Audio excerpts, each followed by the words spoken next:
আমার প্রিয় West Bengal state ইউনিভার্সিটির 4th সেমিস্টারের ছাত্রছাত্রীরা যারা 2024 এডুকেশান JEE 4 DSC 4 পরীক্ষা দেবে তাদের জন্য আমাদের এই ভিডিও।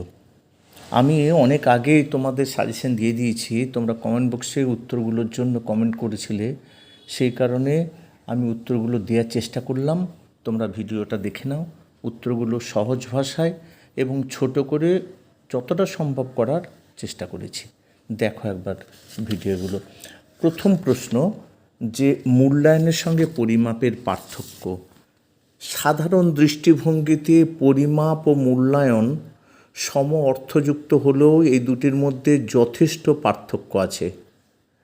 এক, মূল্যায়ন ব্যাপক ও নিরবিচ্ছিন্ন প্রক্রিয়া হওয়ায় এটি হলো শিক্ষার্থীর সর্বাঙ্গীন বিকাশের পরিমাপ। শিক্ষার্থীর অর্জিত দক্ষতা বা ক্ষমতা যাচাইয়ের ক্ষেত্রে পরিমাপ হলো সমগ্র প্রক্রিয়ার একটি খণ্ডিত অংশ। দুই, মূল্যায়ন শিক্ষার্থীর ব্যক্তিসত্তার সমগ্র দিক অর্থাৎ অভ্যাস, ক্ষমতা, দৃষ্টিভঙ্গি, প্রবণতা, আগ্রহ, বুদ্ধি, মনোপ্রকৃতি ইত্যাদি পরিমাপ করে থাকে। পরিমাপ শিক্ষার্থীর শুধুমাত্র বিষয় জ্ঞান যাচাই করে থাকে। 3 নাম্বার, মূল্যায়নের কৌশলগুলি হলো পারদর্শিতার অভিক্ষা, রেকর্ড ও ডায়েরি, প্রশ্নগুচ্ছ, সাক্ষাৎকার, পর্যবেক্ষণ, বিভিন্ন ধরনের মনোবৈজ্ঞানিক অভিক্ষা ইত্যাদি। পরিমাপের কৌশলগুলি হলো লিখিত পরীক্ষা, মৌখিক পরীক্ষা ও ব্যবহারিক পরীক্ষা।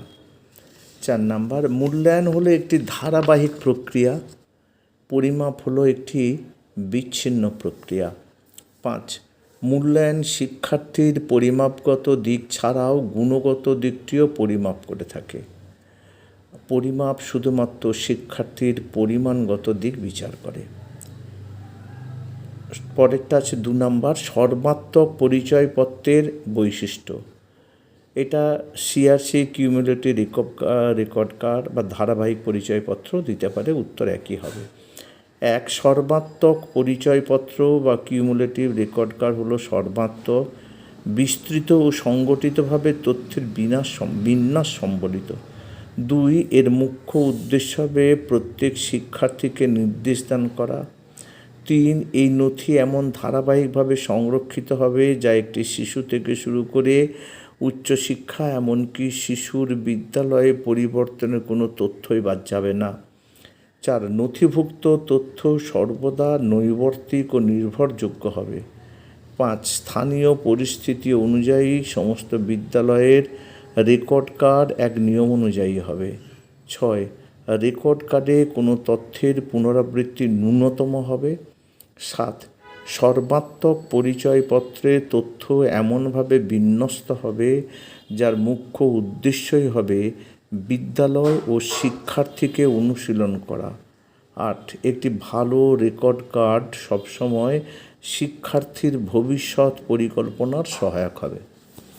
এবার 3 নাম্বার প্রশ্ন, সর্বাত্মক বা ধারাবাহিক পরিচয়পত্রের সুবিধা অসুবিধাগুলি লেখো। সুবিধা: 1, সর্বাত্মক পরিচয়পত্রের সাহায্যে শিক্ষার্থীর প্রয়োজনীয় চাহিদাগুলি চিহ্নিত করা সম্ভব। এর ফলে শিক্ষক তাদের জীবনের বিবিধ ব্যক্তিগত সমস্যাকে অনুধাবন করতে সক্ষম হন এবং তিনি প্রয়োজন মতো তাকে পরামর্শ প্রদান করতে পারেন।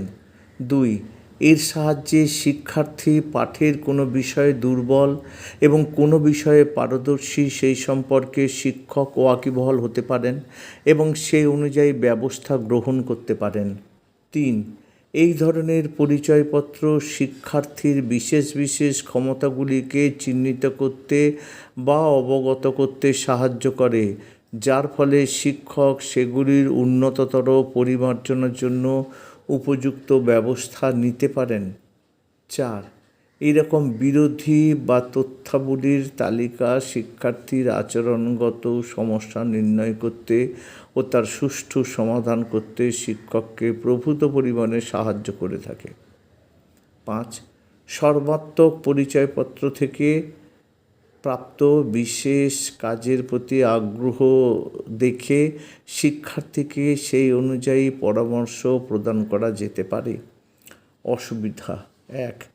তথ্য নথিভুক্ত করার সময় অধিকাংশ শিক্ষকের শিক্ষার্থীর প্রতি পূর্ব ধারণা বা মনোভাবের প্রভাব লক্ষ্য করা যায়। 2. সময় মতো সকল প্রকার তথ্যকে সঠিকভাবে নথিভুক্ত করতে উপযুক্ত প্রশিক্ষণপ্রাপ্ত শিক্ষকের প্রয়োজন হয়, অন্যথায় এই সর্বার্থ সাধক পরিচয়পত্রের উদ্দেশ্যই ব্যাহত হবে। 3. সময় সাপেক্ষ ব্যয়বহুল। 4. শিক্ষার্থীর মূল্যায়নের সময় সর্বাত্মক পরিচয়পত্রের সংরক্ষিত তথ্য অপেক্ষা পারদর্শিতার উপর বেশি ঝোঁক দেখা যায়। 4 নম্বর প্রশ্ন, শিক্ষামূলক অভিক্ষা ও মনোবৈজ্ঞানিক অভিক্ষার মধ্যে পার্থক্য। 1. মানসিক বৈশিষ্ট্য পরিমাপ করার জন্য যে কৌশল ব্যবহার করা হয় তাকে বলে মনোবৈজ্ঞানিক অভিক্ষা। অন্যদিকে শিক্ষামূলক বৈশিষ্ট্য পরিমাপ করার জন্য যে কৌশল বা যন্ত্র ব্যবহার করা হয় তাকে বলে শিক্ষামূলক অভিক্ষা।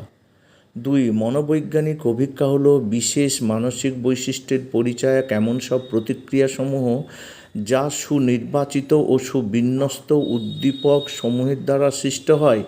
এর উপাদানগুলি হলো বুদ্ধির অভিক্ষা, প্রবণতার অভিক্ষা, মনোভাবের অভিক্ষা ইত্যাদি। আর শিক্ষামূলক অভিক্ষা হলো শিক্ষাক্ষেত্রে অর্জিত বৈশিষ্ট্যের পরিচায়ক এমন সব প্রতিক্রিয়া সমূহ যা সুনির্বাচিত ও সুবিন্যস্ত উদ্দীপক সমূহের দ্বারা সৃষ্ট হয়।